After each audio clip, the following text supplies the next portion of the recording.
Welcome to the Big Séance Podcast. I'm Patrick Keller of BigSeance.com, and this is a place for an open discussion on all things paranormal, but specifically topics like ghosts and hauntings, paranormal research, spirit communication, psychics and mediums, and life after death.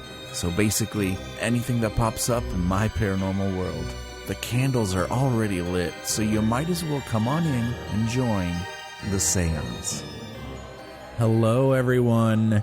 In just a few minutes, we're going to sit down at the Big Séance table and chat with author and EVP researcher Randall Keller. But first, I'm curious, has anyone noticed some upgrades to the podcast recently? Or perhaps the show notes? Well, there have been a few upgrades even previously before this episode, which I won't talk about. But right now, I'm using a brand new, higher quality microphone and some other techie gadgets that are helping us to kick things up a notch. I have to thank my wonderful parents for the really nice birthday Amazon gift card that I just recently found after forgetting about it. So I guess this episode is brought to you by my parents. But yeah, my birthday was a long time ago. But it's a considerable upgrade, and so in the next few episodes, things may be tweaked here and there.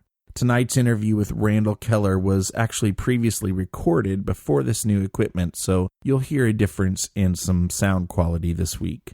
You probably noticed that I recorded a new intro, and later you'll hear a new outro with some updated information regarding where to find the Big Séance Podcast and how you can give feedback. But the big three updates to talk about are that not only can this show be found on iTunes, but we're now on Stitcher as well. So it's my understanding that some Android users depend on Stitcher for podcast content. So check us out on Stitcher, Stitcher.com. It's also included in some new cars now, apparently. So that's super cool. The other update involves listener feedback. I now have a feedback line for the show. How exciting is that? You can call 7755-TELL-ME. Now that's long distance for most, but it's, super easy if you have a smartphone. So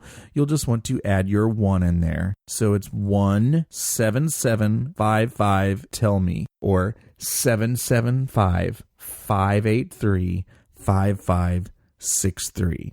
Now, there's another option for giving me some audio feedback. If you're sitting at the computer or you just want to leave feedback directly from the show notes, whether you're on your computer or just your smartphone even, you can click on my SpeakPipe voicemail page and leave feedback using your smartphone or the internal mic on any device you're using. How cool. Anyway, the goal is to feature your voice in the show. But you have to send me feedback first, and I'm giving you plenty of different ways to do that.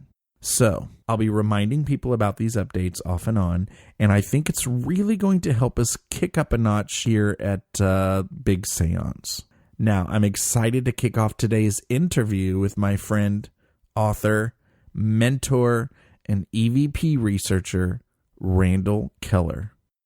So right off the bat, I know many of you are curious because Mr. Randall Keller and I obviously share a same last name. Well, I really didn't even know anything about Randall Keller until a couple of years ago. I was very fortunate to kind of find him and his books.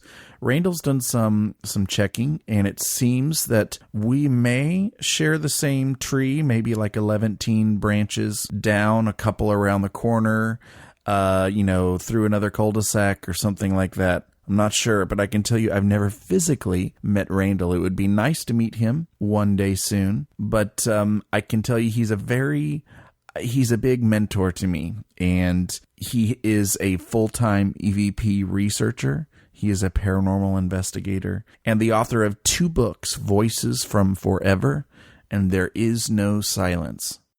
So say hello, Randall. Hello, how you doing?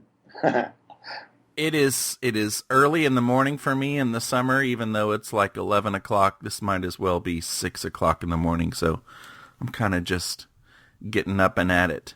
Yeah, you have to get up at a decent time here, Patrick. I'm on what I call Chinese Standard Time in summer, and I've only got about a week left before I have to adjust to real world time. Well, I'm on self-abuse time, and I get up at 6:30, so. Well, let's go over for those. I mean, you have some followers and fans that I know listen to my podcast, and we, chill in some of the same circles. But for those people who might not know, you're an EVP researcher. You have 2 books, soon to be a 3rd book, Voices from Forever, There Is No Silence. You have the Voices podcast, which I am a huge follower of, the Voices blog, which I'm a huge follower of. You are a paranormal investigator. You are a father. You are a grandfather. Oh my gosh, you're a photographer, a graphic artist. Is there anything you need to add to that? Tell us a little about yourself. I was a web designer. That's about it. I mean, you got most of it. I don't know. It's not important, I guess. It's important is today. The past isn't too important. Since I can't remember all of it. So, yeah. I mean, I think you've got it summed up pretty much. Just not in beautiful paragraph form. No, it's better than what I just said. So, let's promise each other that we'll just compliment one another throughout this whole thing. All compliments. Got it. I'll say nice things about you, and you say nice things about me, and everybody will be amazed. I don't think we have to worry about that. Well, why don't you, for those people who may not know about you and all your stuff going on, why don't you tell us a little about how you got into the world of EVP? Okay, well, it's really actually very simple. I used to be a huge skeptic, and I was the kind of skeptic that I now rant and rave about, who wouldn't believe it if it came up and bit me on the face. A ghost or spirit or whatever could show up in front of me and stick its tongue out and go boo, and I'd say, I wonder what that was, So I wouldn't have believed anything until when my father passed away. I didn't grieve.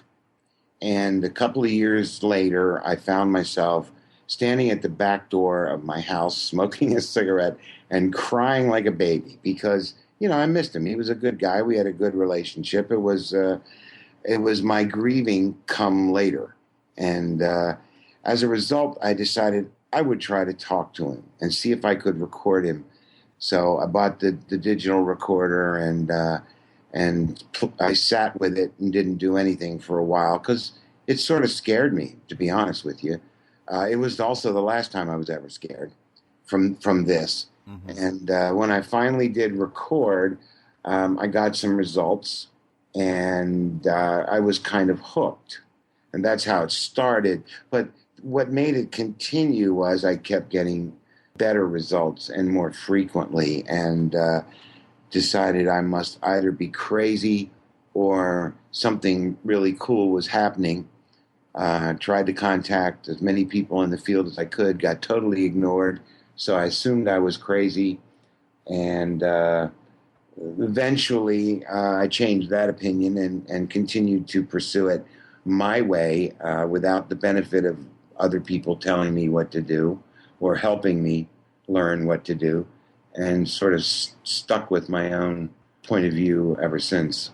So I know, like, when I started, right about the time I met you, actually, like 2.5-ish years ago, when I started kind of doing my EVP experimenting, daily and doing all of that, it took me a long time before I even had to get before I got an EVP, or what I felt like was an EVP. So it didn't take you that long at all to get that first communication? No, first time I tried it. And I think a lot of people now might question those first 2 EVPs only because the environment was so rotten. And I understand that, and it's okay. But basically what happened was I was too chicken to do it in my own house at 3 a.m. So mostly because I felt stupid, sitting there talking to no one. And I couldn't do it. I just couldn't do it. I think I was afraid that if there was a spirit present, it would be laughing at how stupid I looked. So I went to my mother's when my sister came to town, and I'll try to be quick. We all went out to dinner, her and her two of her children and a couple of my children and my mom and me and my wife, and there was a bunch of us. And we went out to dinner, and while we went out, I turned on the recorder in the house and let it run. And about 2 hours later, I came back and turned it off and proceeded to listen to it that night. And interestingly enough, I heard, so many sounds and noises, and it sounded like somebody was standing right next to the recorder ruffling paper. There were all kinds of strange sounds, and you could easily convince yourself that somebody was there, except I was able to duplicate all those sounds myself. So I realized that they were all natural. And but in the middle of that were two voices. And one of them commented on my niece, Jamie, said, and I don't have the exact quote on this, but something about she's a pretty young girl. And the second one said, I'll try to duplicate it. Randy, you got to change. And that one was one of those double voices. It sounded like two voices speaking at once. Yeah. And it was somewhat in your face. It was probably an A- class EVP. And that hooked me because it called my name. So, I think nowadays I may not have even accepted those two as legitimate because I realize the environment has to be much more cleansed and, all the ambient noise has to be removed and you've got to be really careful about things. But at that point, it really got me going and it pushed me forward. Well, it certainly, makes it rank more importantly to me that, no one was in the house. So that's kind of cool.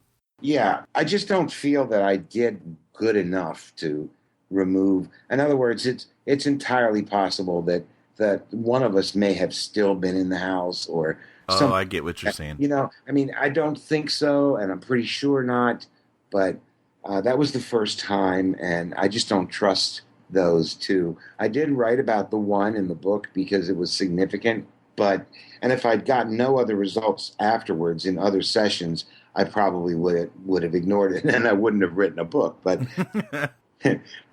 because I've heard that voice in subsequent sessions, the same voice, I believe it was real, but I wouldn't try to push that on anybody now. And it's never shown up on a podcast or in any sort of samples list because of that.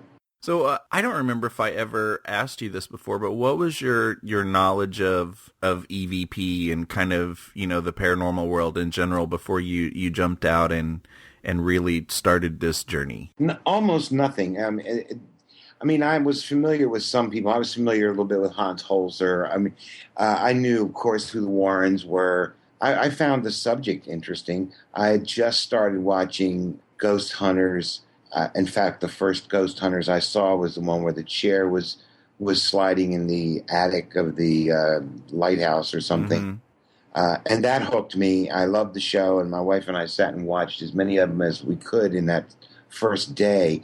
But that probably wasn't my first introduction to EVP because I knew what they were. So I'd probably seen them on documentaries or something like that. But I saw how easy it was to do from the show. So I went out and grabbed the recorder and just took a stab at it. So that's probably what the background of that was. Yeah, I will be the first one to. A lot of people are afraid to admit this, but I would be the first one to admit that Ghost Hunters, is kind of one of the bigger things that got me started in, writing about it, talking about it, trying it, paranormal investigating. It was really Ghost Hunters. Yeah, well, they deserve their influence. There's always been problems with shows like that where they receive a lot of criticism, and some of it's well-founded and some of it isn't, and not being privy to any of that information, I choose just to look at those things as entertainment and enjoy myself when I watch them. It doesn't matter whether I know the details of it, and especially since I've now done a ton of investigating over the years, I realized that there's a very good chance that the things that they've seen and recorded probably did happen. So, I mean, I've seen enough things and heard enough things to know that's exactly kind of stuff that you would see and hear. Mm-hmm. So, but I thought they were entertainment mostly, and I didn't change my skeptical attitude. My interest was just piqued. When I got my own EVP, that started to erode my, automatic, extreme skepticism very quickly. So Randall and I have done some joint experimenting together, and I am still so very honored that I was even asked to be a part of that. Our first joint EVP adventure, which Randy reached out to me, was on the topic of bilocation, meaning, can spirits be in two different places at one time? Or at least, and one thing I like to think about too, can they move from one location to another very quickly? And this was your idea. What made you think of this experiment? Well, it had to do with the fact that with quantum mechanics, that particles are present in more than one location at a time. We know that electrons are present in more than one spot. They've been photographed is the wrong word, but we'll use it. They've been photographed where they blink out and disappear. And that's because the fact that we measure, when we stop to look at them, they are only in one place. And that makes sense if you think about it. You're looking, you can't see two places. You can only see one. So we see it as being in one place. But there is scientific evidence that particles are frequently in more than one location. So I thought, well, that's an unseen realm for our senses anyway. Maybe, spirits employ a similar kind of thing. And since all things are made of particles, they certainly would have that inherent capability. So that made me think that, maybe there'd be a way I could test. But what I forgot was that by recording, measuring for them, they're in one place. They won't be in two places. Yeah. So that's sort of a flaw in the whole hypothesis. I just didn't think about it because I ain't no scientist. Well, I'll tell you that putting that together with you was really fun, and trying to come up with questions for that, and sitting there, one of us would sit there in silence while the other was, questioning or carrying on the session. And it was fascinating, kind of made a game out of it. We would come up with the secret questions and, see if they could, pass it along from one recorder to the next. It was, I think it ended up being a lot harder to try to prove, but it was interesting. It was fun. Yeah, well, it didn't prove by location, that's for sure. And we did have our discussions as to what we thought were EVP, and people do differ on those, in that subject. So I think it's good and healthy. It doesn't bother me at all. But I think no experiment like that is a failure, but we did not prove bilocation by any stretch of the imagination. Although I still think it's probably the case, that there is bilocation capabilities. We certainly didn't prove it, but it was fun. I enjoyed it. I've done a lot of different things like that over the years, and I think we stopped doing it because I don't think either one of us thought it was ever going to work. Well, I also know that and I've publicly said this before, but I need to apologize for dropping the ball on our most kind of recent follow-up experiment. And, maybe this is something to touch on, and maybe you can tell me if this has happened to you, but I don't think people realize how much time and thought and your brain goes into, if you're really going to do it right, doing EVP experimenting. And I think the biggest reason for me kind of just dropping the ball on that second one is just what a lot of people have started calling, paranormal fatigue. Yeah. And for sure from EVP specifically. And I haven't really picked it up as seriously since then. Have you experienced a similar kind of thing ever? No. True EVP nerd here, hardcore. Yeah. My problem is that, the last year I've been besieged by family issues. It's nothing horrible, but my mother's 95, approaching 96, and she's older now, and there are some problems that come with that age. And so I'm considerably under the gun. And when you add that to your own difficulties in life, and then all those children and grandchildren, and plus we've had some family members move into the house out of necessity, and there's no privacy. So the last year and a little bit more has been pretty challenging for me. And so I've done more investigating, off premises and out of private kind of personal experimentation. But I don't ever get tired of EVP. I get tired of looking at video, though. Yeah, I that can. Makes me crazy. Mm-hmm. But you got to do it, So you're doing a lot more paranormal investigation again, because I've been hearing of it. What's your favorite part of doing the paranormal investigation, and give your team a shout out? Yeah, I've been working with Inspired Ghost Tracking, often referred to as IGT, and they've got a presence on Facebook and everything. You can look Inspired Ghost Tracking up. They are a twofold organization. They have what I like to call a group, where they all get together and they go to a lot of very public investigations to study the paranormal and stuff like that. And then they have a core team that does private investigations. And that's a much, much smaller unit. And they can plug some people in and out depending upon, whatever reason. And I've been working with that core team. I'm not much for going along with 20 people to Eastern State, That doesn't do it for me. But the private, they're very important to me anyway, personally. So I like private investigation a lot. And Margaret, who leads that group, she's good at getting contacted by people. She gets a lot of contacts. So in a sense, I'm, furthering my own research just by hanging out with these guys. Right. But it's a lot of fun, and they're good. And if they find an area where they're not so good, and I should say we, not they, but we're willing to change, and learn and adjust. So I feel we cover, a location pretty well, and there's not a lot of nonsense. I hate nonsense on investigations. Mm-hmm.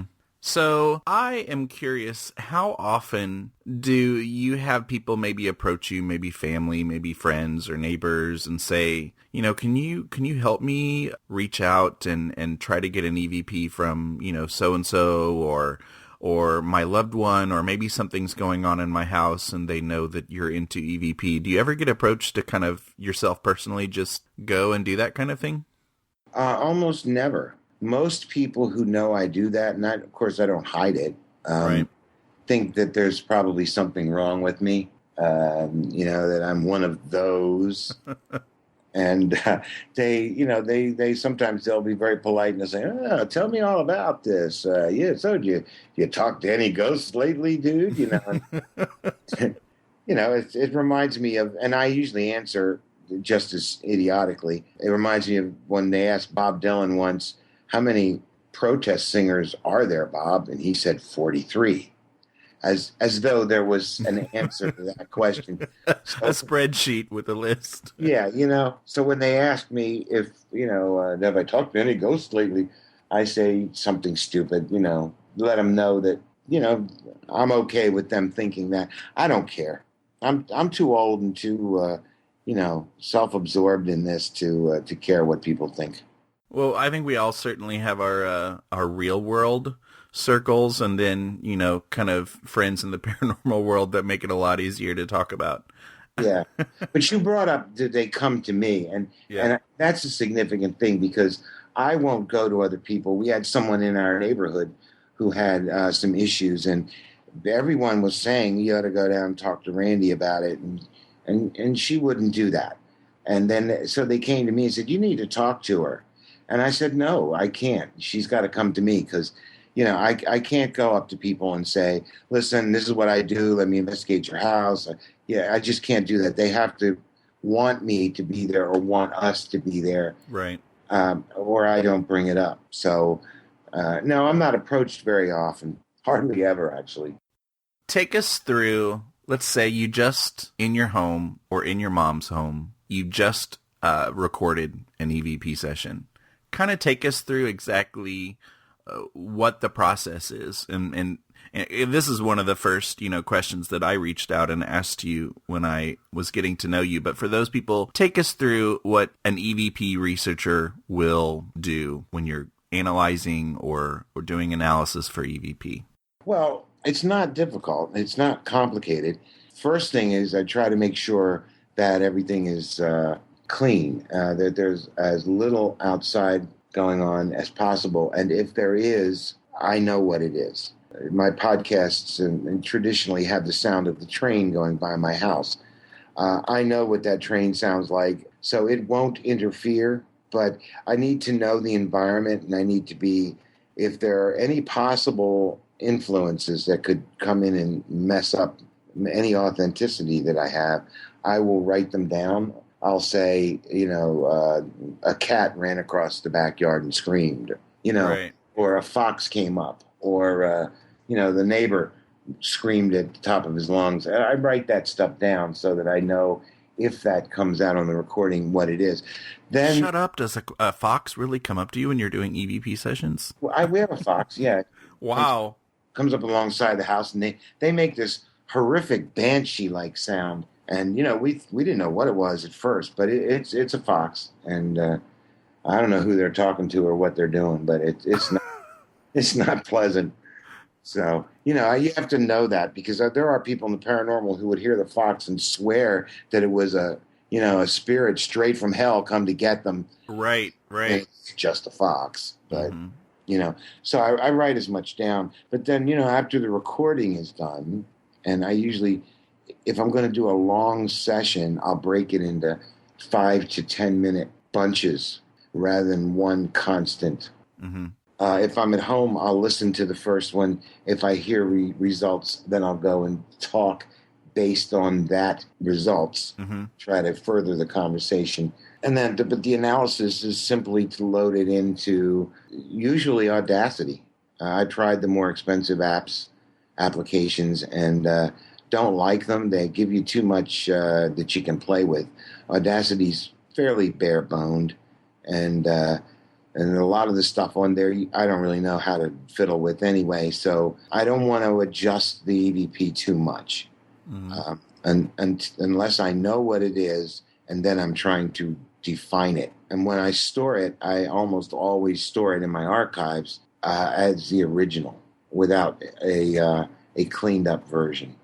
But, I just go over it in Audacity with headphones as loud as I can stand them, and just pour over every single piece of noise and voice and whatever that I can hear.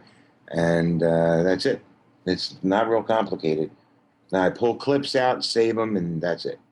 Now that's a good transition to a question that I was thinking about asking. I had emailed you at one time when I was really, getting into more of EVP research. And as a very OCD organized person, I was just like, wow, this guy has thousands of EVPs. He's got so much, stored, I'm assuming somewhere on his computer. And it was just a big question for me. How do you store it? How do you name it? How do you retrieve it?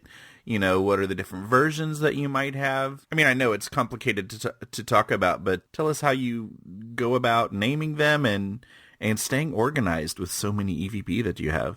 Well, I store them. You're right. I store them on a computer, and they're in folders based on the date and the location. And so the main folder will have 07.12.14.pin. And that tells me it's the 12th of July, 2014, Pinedale is the location.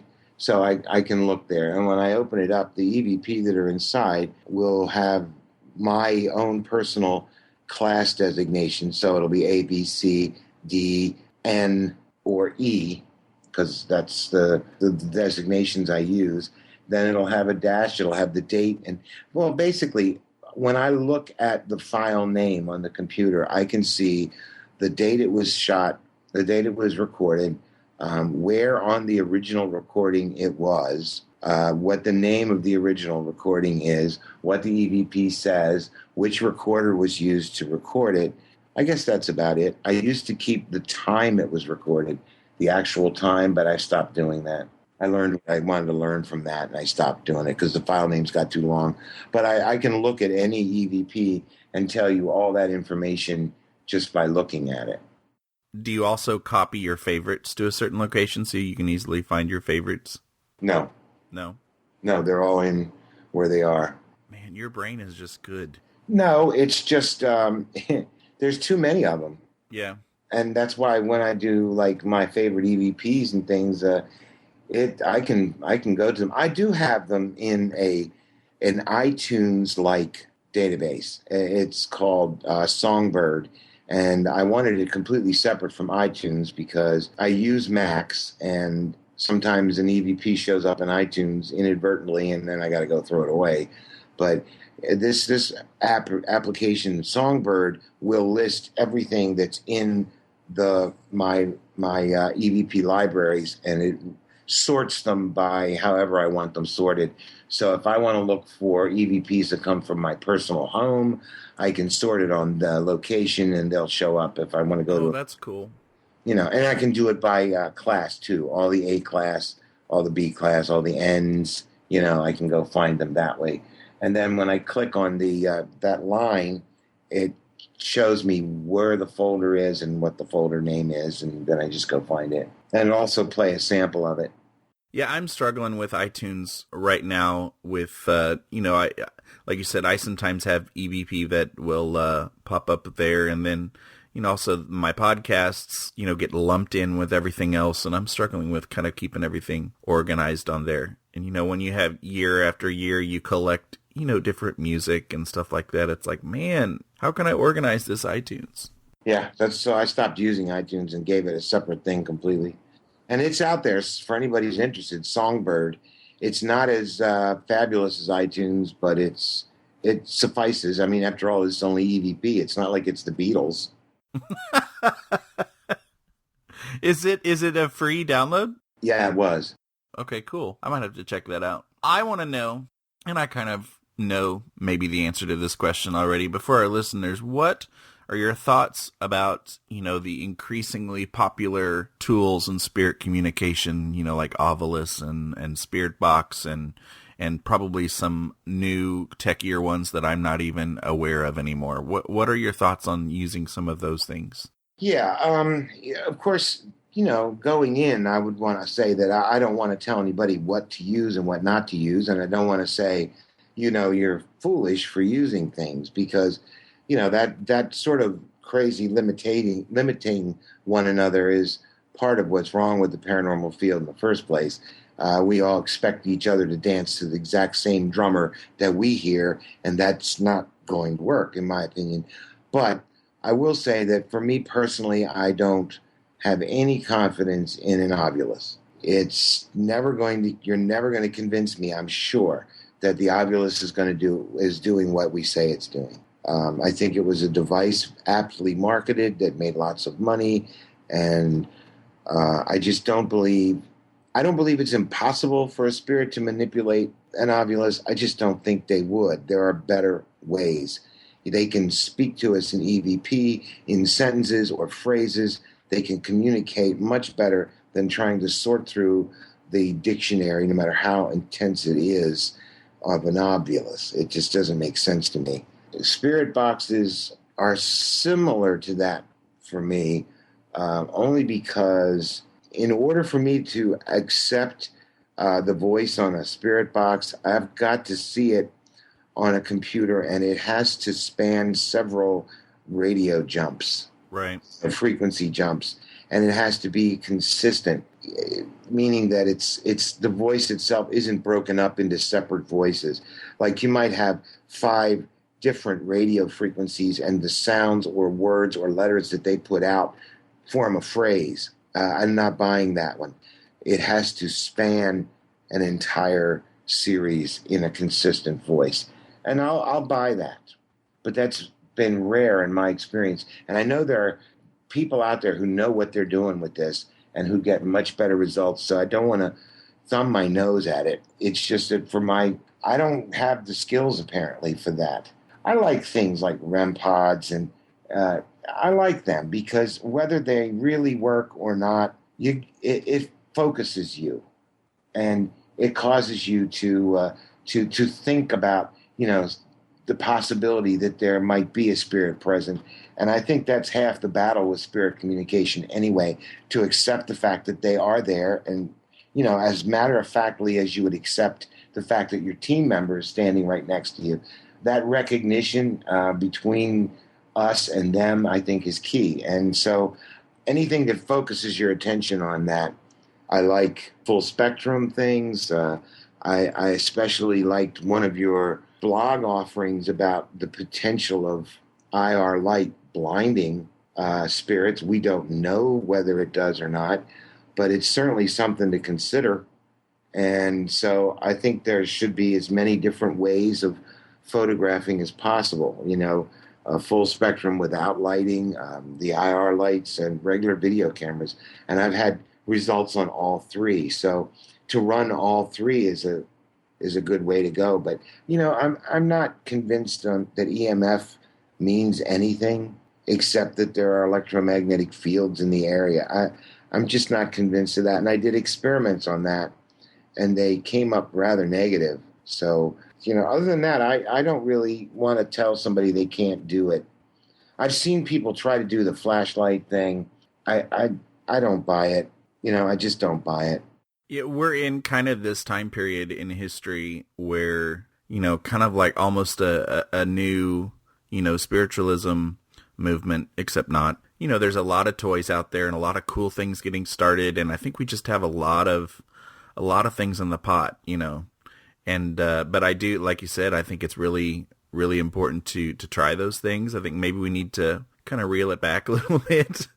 And take a serious look at some of these things, more focused look. I mean, I've come to the conclusion that if I'm going to communicate with a spirit, I'm going to get some results at some point. And the spirit is well aware of how to do that. I'm only interested in communicating. If I have to wait a little longer, I'll wait a little longer. If I can't have that immediacy of the spirit box, but I have the accuracy instead of what's actually being said, then, I'm all for that. And, cutting it down, I think it's simple, actually, and I think we make it too complicated. I hope that makes sense.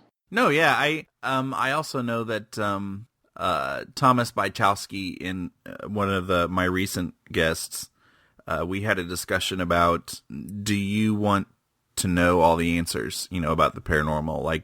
And my answer is, I don't think it would be, and I think you've mentioned this on your blog too, I don't think my life would be as fun and mysterious and interesting if all of a sudden one day we just knew everything, right? And didn't have to, try so hard to, get an EVP, or I think I'd have to go out and find some new hobbies. You're listening to the Big Séance Podcast with Patrick Keller.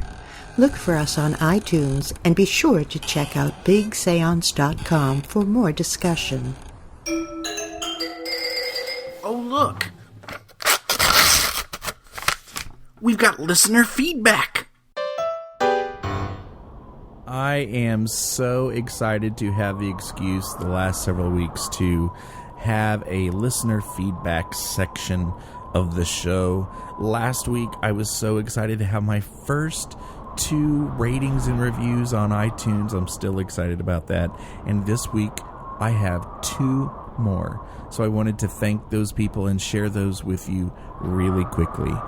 The Paranormalist left a really nice comment, and I won't read the whole thing. Plus, she has so many complimentary, wonderful things to say about me and my voice, which is very nice. So I won't read that. That would seem very silly. But basically, she decided to give 1 episode of the podcast a try, and she said she loved it, and she's now going to try to carve out a regular time slot to listen to more episodes. But she was really impressed with the 7th episode about Madame Delphine Lalaurie. And so thank you for the very, very nice comments, the Paranormalist. Mrs. Ranch Hand said that she is addicted and she can't get enough. Each episode is informative and entertaining. So well done with interesting content and guests. On the Big Séance Facebook page, Melissa, who I actually think I've mentioned before, who has been giving us quite a bit of feedback, says, "Great podcast. It was full of so many fascinating bits of information. I am definitely going to read Miss Love's book." And so that was referring to the Madame Lalaurie episode with Victoria Cosner Love as well. Thanks for the listener feedback, guys. As I mentioned before, I have new ways to give me feedback now, and that includes my SpeakPipe voicemail page that you can go to and just click on every show notes. Really easy. You can do that on any device that you have or right on your computer as long as you have a microphone. Or you can actually call the feedback line, which is 7755-TELL-ME. And I'd love to be able to include your voice into an episode of the show. Thanks again. Thanks for joining us for the Big Séance Podcast. We'd better get back to the table while there's still some candlelight left. Okay, so Randall has a few EVP that he would like to talk about, and then I'll just kind of insert it into our conversation as he's talking about it. And so tell us about some of your EVP, Randy. Yeah, well, one that I almost never get to talk about, and it's kind of important to me, is one that the story behind it's kind of interesting. I was running a session here at the house, and I was trying to talk to a specific spirit that I thought was arriving every day at 1 o'clock to talk to me. And I was getting some results from that. But before I began the session with a digital recorder, I pressed the button and it recorded, and then I stopped it. So we might have maybe 3 seconds of recording. And then a minute or two later, I started the official session. When I went to listen back, I noticed this very small, insignificant file. And I listened to those anyway. And so I listened to it, and the entire file was one EVP, where a voice said, "Laura, help me," or something like that. And if you play the EVP, it's very easy to hear. You won't have any problem. And that voice came out of absolutely nowhere, but specifically wound up in that 2 to 3 or 4 second clip all by itself. Yeah. So there wasn't any outside influences that could have made that sound. There were no electronics on. The neighborhood was very quiet.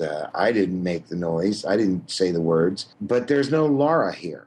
Of course, that doesn't mean anything. You know, it could have been talking to another spirit. He could have been referring to someone who used to live nearby or live here. It's hard to say what it means, but it was very dramatic. And the reason it's important to me is that I believe that the spirits make an effort to be heard. I don't believe that we're eavesdropping all that much. Sometimes we do, I think, because they're not perfect beings either, and they make mistakes. They may think they're flying under the radar when they're not. But most of the time, I think that they want us to hear them. And I think this guy went out of his way to be heard. And if you listen to it, you'll see why I said that.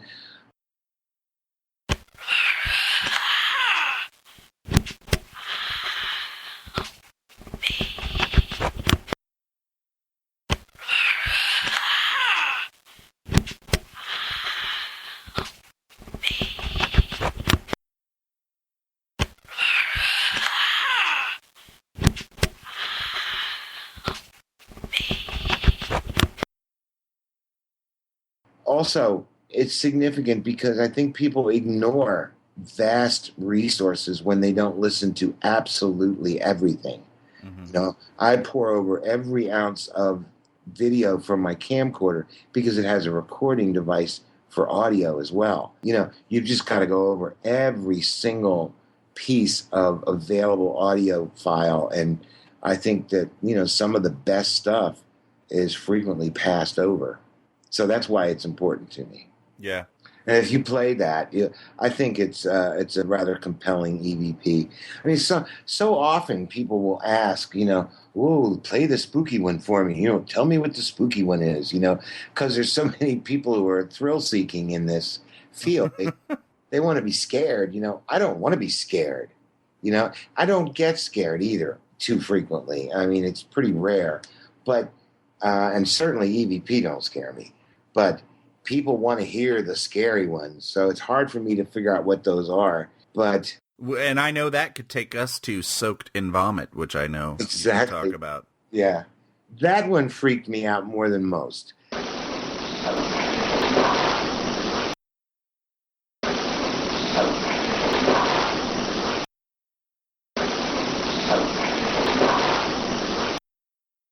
That one freaked me out more than most because I don't know where he came from or why he said that, and it's kind of like the strangest thing when you hear a voice from nowhere say something horrific.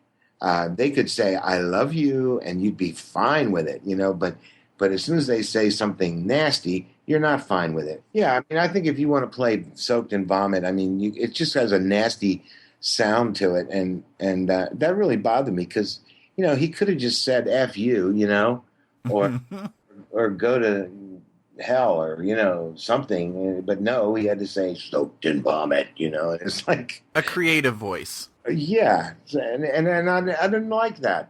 But it doesn't frighten you, but it's it's unpleasant. I don't get very many negative EVPs. I have gotten some before, and assuming you've already played Soaked in Vomit, there was one series of voices that I got in a session, and it was all C-class, very low voices, and it started out by saying, My name is Chakra. I am a changeling. Wow. I got a good 20 plus EVPs in about 7 minutes. All the same, very low, hard to hear. Not all of them are easily decipherable, but you can hear some of the words, but not all of them. And he spoke in these, phrases and sentences, and it was the strangest session ever. And I've never heard from him since. And talking to, in fact, I mentioned it to Debbie Constantino, who said she thought it was alien. And I've been thinking a lot about that lately. I don't think it was alien, but whatever it was, that kind of took me aback for a while. And you can't play it because I don't have it out there. It's too low for people to, have any confidence in. Yeah. And the last thing I want to do, and the last thing I think any of us should do, is play things where the confidence level would be so low that it casts, a negative aspersion on the work we do, because I think it's important work. Mm-hmm.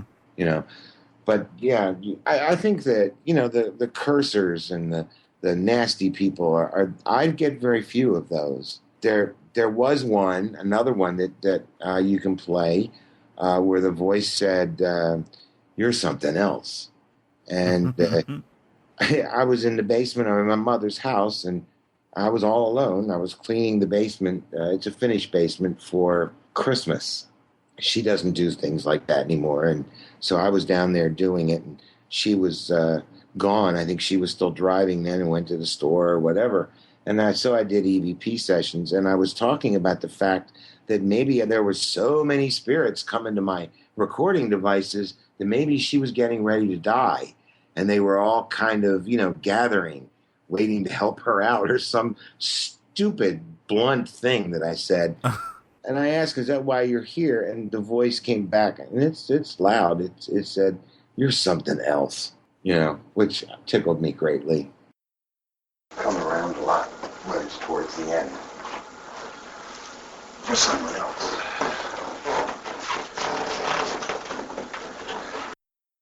Come around a lot when it's towards the end. You're someone else.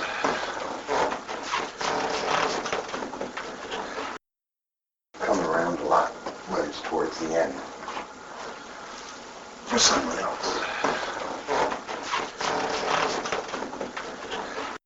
Well, you are something else, Randy. Yeah. Yeah, some the crazy guy that lives down the street with the recording device and the weird cameras.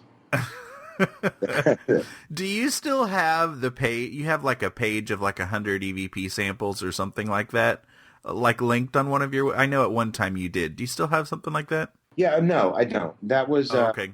That was all. I at one point put all the EVP I ever recorded online and made that available for anybody who wanted to.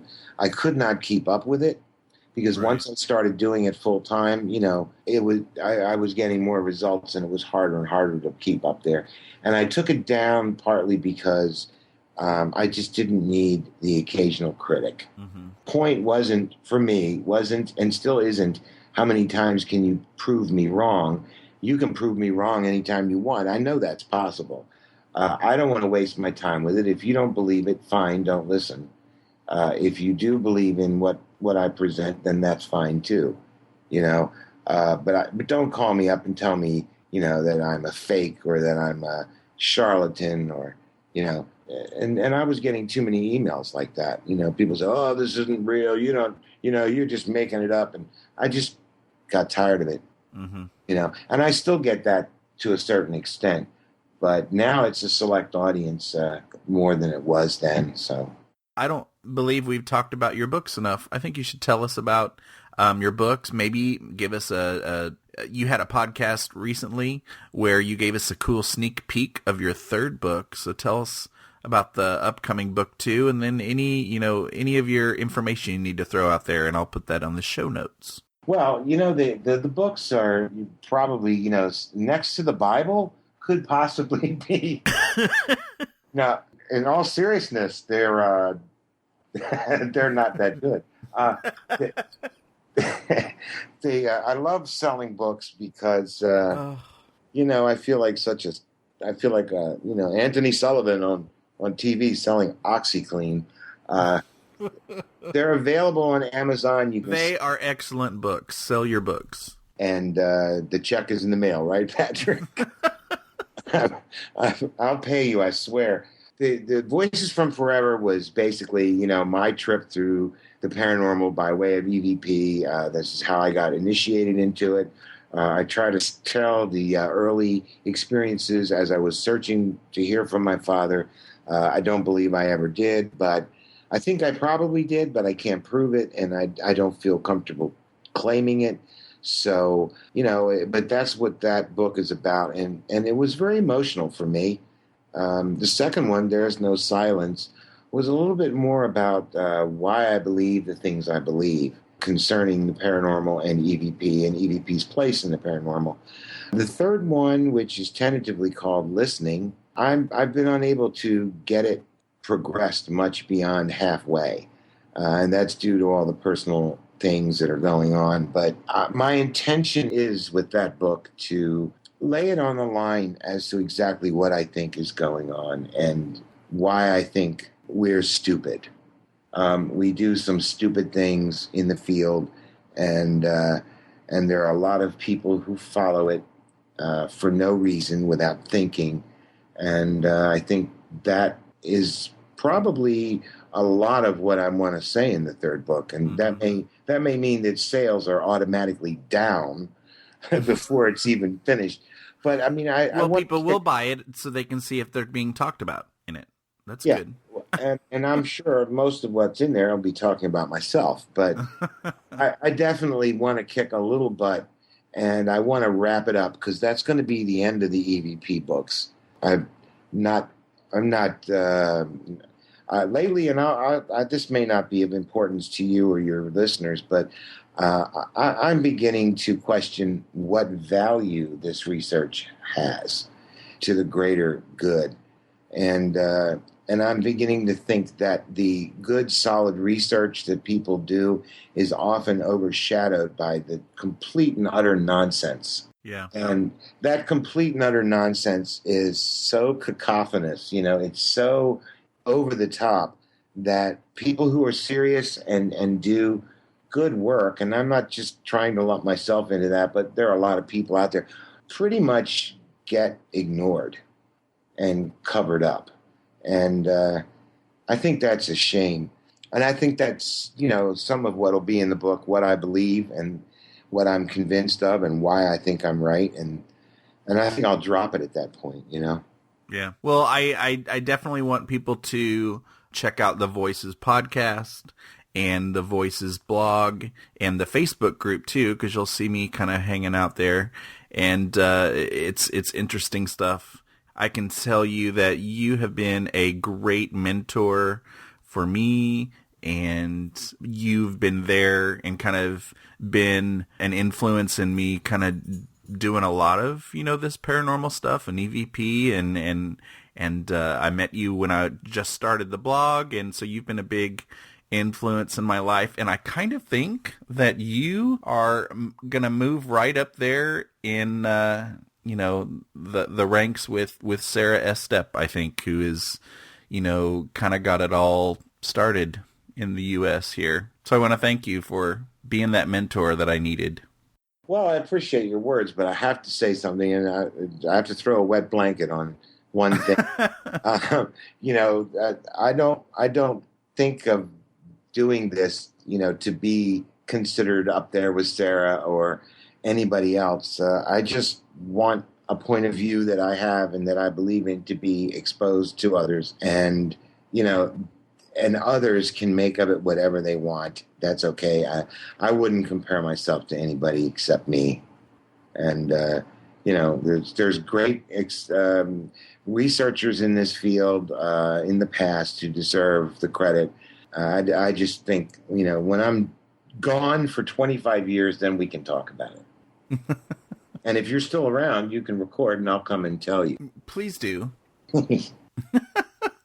Well, I appreciate you giving us your time today and being here. I always say being here, like you're sitting here chilling in my loft. But thanks for giving up your time for the Big Séance Podcast today. Okay. I appreciate you having me. It's been fun. You rock. No, I sway. You rock. I sway. I thought we understood that. No, for real. You rock. Okay. For show notes, including links to anything we may have mentioned in this episode, visit BigSéance.com, now the home of both the blog and the podcast. Just click on the Big Séance Podcast logo or find it in the menu. You can also find and subscribe to the show on iTunes and Stitcher. Do you have any comments or feedback? Please contact me at patrick@bigseance.com. You can call my feedback line at 7755-TELL-ME. That's 775-583-5563. You can also record audio feedback right from the site using the SpeakPipe link included in the show notes. I could decide to include your voice in a future show. Thank you so much for listening and reading. Unfortunately, it's time to blow the candles out, but we'll see you and light them again next time.